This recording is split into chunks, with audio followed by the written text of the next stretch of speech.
Hi there, my name is Chris Ringler. I want to talk to you about a fantasy trilogy I wrote called the Meep Sheep. When I started this, the first book, I had an idea in my mind about flying sheep.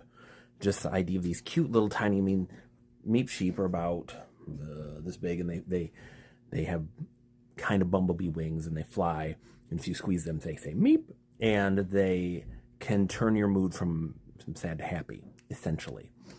And it just, they were kind of floating in my mind, this silly, cute critter. And I didn't know what to do with them. I had a friend who I'd gotten to become pretty close to, and I decided to cast her in the role of a princess on the verge of becoming a queen, a title she didn't want.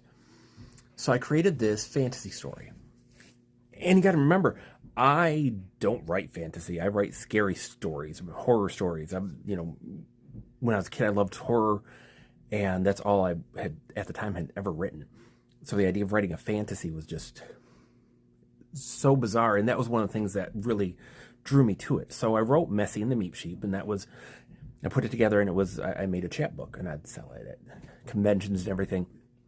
And it was the story of a princess set to become a queen, who would have to let go of the things she loved to do this. In the role of queen, she would be the mistress of magic, and essentially the role of the mistress of magic is to make sure that realm, the clouds stay away, and she keeps kind of the emotional peace.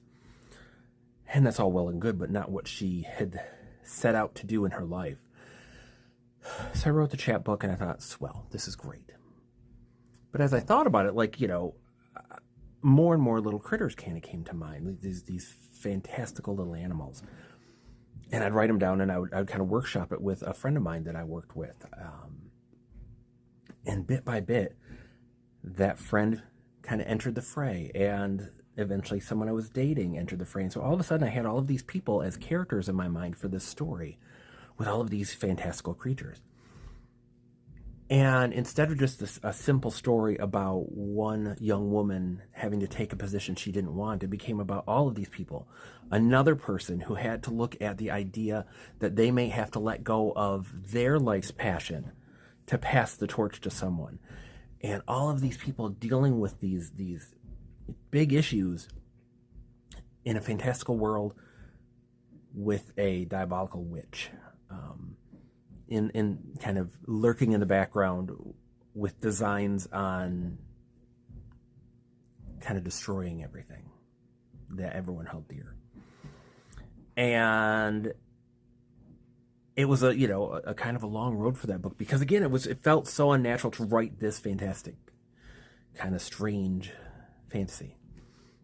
And the three books of themselves are fairy tales. I call them Grimm's fairy tales without the grim, because they're that kind of story. They're not as dark as the proper Grimm's fairy tales. And so when I finally finished it, I was just like, oh boy, this is great. It was this great fun book, and it's epic in scope, and I love it. I love that book, and I put it out, and I took it to the conventions, and I was hey, Opa, I had done this thing.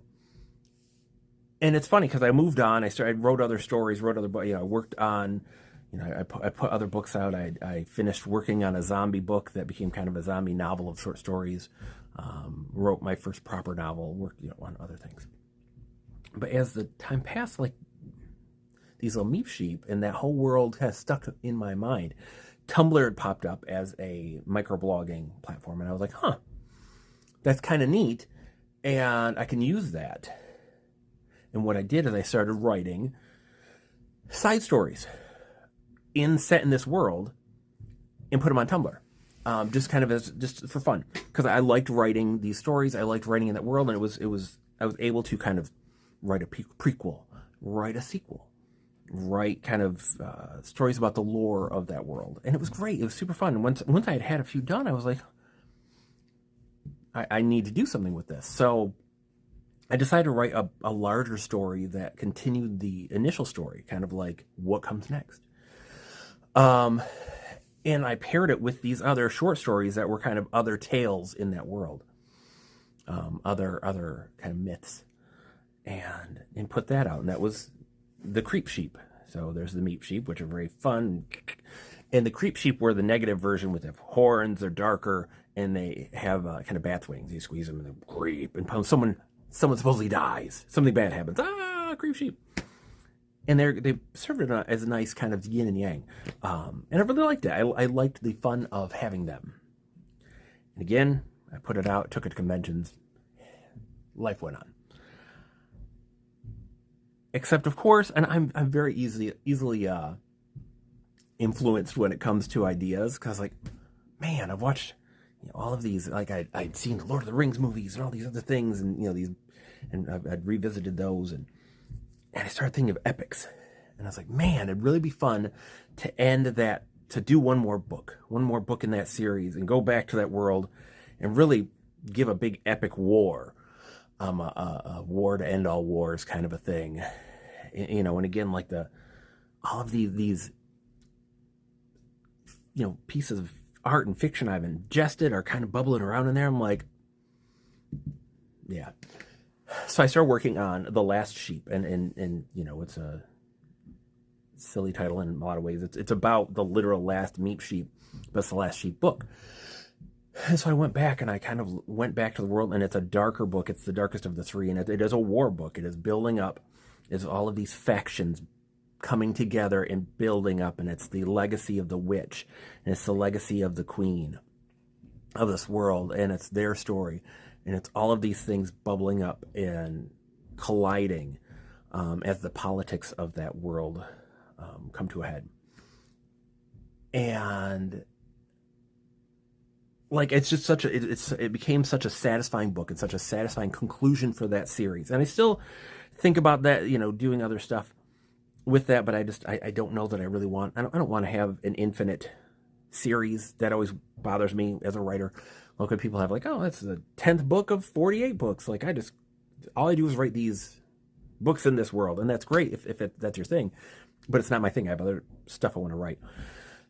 So as much as I think about this world and about writing in it, I would rather write new things, and then if something really just strikes me, then I can think about it then. But as a trilogy, the Meep Sheep, the Creep Sheep, and the Last Sheep serve as like a full story. 3 books, 1 full story. The Creep Sheep's a really thin book, but it's a nice bridge between the first and the last book, because it sets up what happened before, and it sets up what's to come. So it's a perfect bridge. And as the 3 books, I think it's a great fairy tale series that's good for almost all ages, like a little older kids. It's really not offensive or really, really dark, but it gets kind of scary and creepy. The last one has more monsters in it. And I'm pride is a weird thing, but I am proud of those books in what they are, especially when you look at everything I've written. I've written a lot of zombie story, mysteries, killers on the loose, lots of short stories, just all kinds of crazy things, a thriller, and a couple straight fiction, kind of more dramatic fiction books. And so that I was able to kind of write these fantasy books is just super neat. And you can find them on Amazon.com in Kindle format or as softcover books. I have them at my, whenever I do any kind of a show, convention, art show, whatever. But it's just, I love those books. And I think if you are into darker fantasies, it kind of, lots of weird, crazy animals, giant magical pandas and flying cows and all kinds of interesting, weird things, I think you'll like them.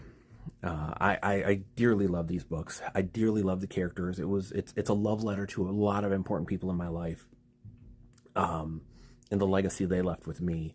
And I think that I'd like to think that these books serve as kind of my love letter to them, and to you, the reader, who likes these kind of whimsical fantasies with a little bit of creep. I hope you'll check them out. I am Chris Ringler. You can find all of my stuff at spookychris.com. My over 20 books links to them, all of my blogs, my reviews, and my many podcasts. I have done a lot of podcasts speaking with other authors and creatives, and it's been fantastic. You can find it all at spookychris.com. I'll talk to you soon, friend. Farewell.